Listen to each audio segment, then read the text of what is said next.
2 glass. काय आजच्या प्रयोगाचं नाव? मिठाने भरलेल्या पाण्यामध्ये आलू बटाटा सहज लागते. यासाठी आपल्याला साहित्य काय लागतात? 2 ग्लास आणि याच्यामध्ये काय भरलेलं आहे? पाणी आणि एक बटाटा. आपण काय करू?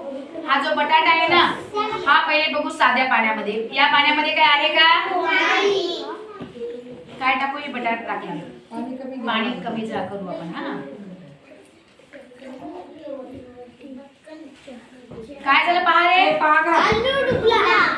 आलू डुबला म्हणायचं का? बुडाला. तू तरंगला नाही. आता दुसऱ्या पाण्यामध्ये बघा बरं. आता काय करू? काय माझ्याकडे आता?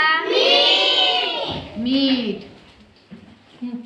त्याच्यामध्ये मी आता काय केलं? मीठ टाकलं. 1 चम्मच भर होतं ते मीठ. हा आणि आता चांगलं कर बर बाई प्राची. चांगलं विरघळ त्याला पाण्यामध्ये.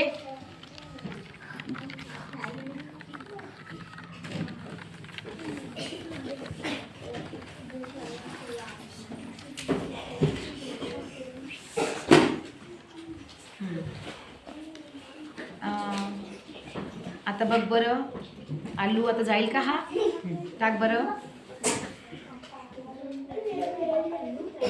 थांब 1 मिनिट हुसेन थांब. उचलते मी आणि याच्यामध्ये टाकते. पहा बरं काय झालं? ए थांब पोच. 4 चम्मच है ना. त्या पाण्याची गंध वाढली पाहिजे की नाही? गंधामध्ये मीठ टाकलं तिचं थोडंसं वजन.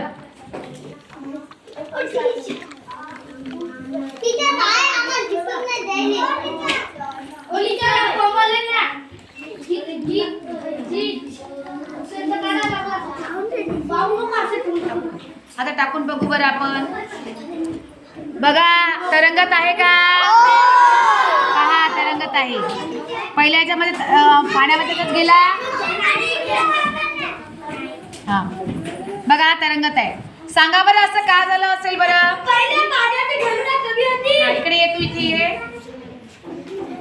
सांग का असं झालं असेल बरं? हा दुसऱ्या पाण्यामध्ये मीठ टाकलं म्हणून ते तरंगला. पण मीठ टाकण्याचा काय तरंगला? तर आर्किमिडीजचा एक सिद्धांत आहे की जेव्हा एखाद्या द्रवाची घनता वाढते तेव्हा पदार्थाची घनता कमी असेल, द्रवाची घनता जास्त असेल तर तो पदार्थ त्या पाण्यावर तरंगतो. कळलं का तुम्हाला?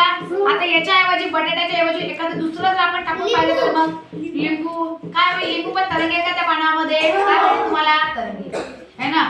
बट टोमॅटो तुम्ही घरी हा प्रयोग करून बघा. ठीक आहे. आणि याचे प्रश्न उत्तर तुम्ही काय करा? लिहून आणा. तुम्हाला हो दगडाचे प्रयोग पहा बरं. करून पहा.